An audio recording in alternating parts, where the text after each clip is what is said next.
नागपूर शहरातील गुन्हे शाखा युनिट क्रमांक 5 ने केलेल्या एका धडाकेबाज कारवाईने पुन्हा एकदा गुन्हेगारांच्या कमरेत धसका निर्माण केला आहे।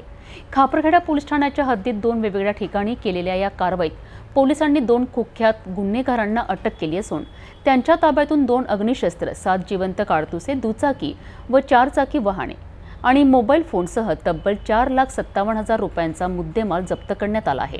या कारवाईत नागपूर गुन्हे शाखेच्या तडाखेबाज पथकाची कौशल्यपूर्ण तयारी आणि वेगवान हालचाल स्पष्ट दिसून आली आहे। गुन्हे शाखा युनिट क्रमांक 5 नागपूर शहराचे पोलिसांनी 26 ऑगस्ट रोजी गुप्त बातमीदारामार्फत माहिती मिळाल्यावर 2 स्वतंत्र कारवाई केली आहे। या माहितीनुसार खापरखेडा पोलीस ठाण्याच्या हद्दीत कामठी ते कापरखेडा रोड आणि भाणेगाव परिसरात 2 गुन्हेगार अग्निशस्त्र बाळगून गंभीर गुन्हा करण्याच्या तयारीत असल्याची खात्री पडली। त्यानंतर पोलिसांनी 2 स्वतंत्र पथक तयार करून या दोन्ही ठिकाणी धाड टाकली। पहिल्या कारवाईत झांगूर सिंग उर्फ विक्की सरनागाते वय 27 वर्ष याला ताब्यात घेतले।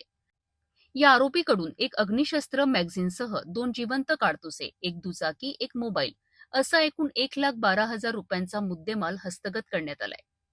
दुसऱ्या कारवाईत सुमित संजय सोनावणे याला अटक करण्यात आली आहे। त्याच्या ताब्यातून एक अग्निशस्त्र, 5 जिवंत काडतुसे, एक 4 चाकी वाहन, एक मोबाईल असा 3,45,000 रुपयांचा मुद्देमाल पोलिसांनी जप्त केलाय। दोन्हीही कारवाईत एकूण 2 अग्निशस्त्र आणि 7 जिवंत काडतुसे जप्त करण्यात आली असून जप्तीची किंमत 4,57,000 रुपये इतकी आहे। या तपासात हे दोन्ही आरोपी यापूर्वीही विविध गुन्ह्यात सामील असल्याचे उघड झाले आहे।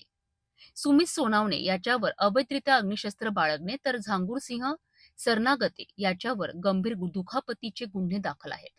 गुन्हे शाखेच्या या कारवाईमुळे पुन्हा एकदा स्पष्ट झालं आहे की पोलीस दल सतत सजग आहे आणि समाज विघातक प्रवृत्तींचा पर्दाफाश करण्यास तयार आहे। वाढत्या शस्त्रबळाच्या गैरवापराला आळा घालणं, गुन्हेगारांमध्ये भीती निर्माण करणं आणि नागरिकांना सुरक्षित वातावरण देणं हीच या कारवाईची खरी ताकद आहे।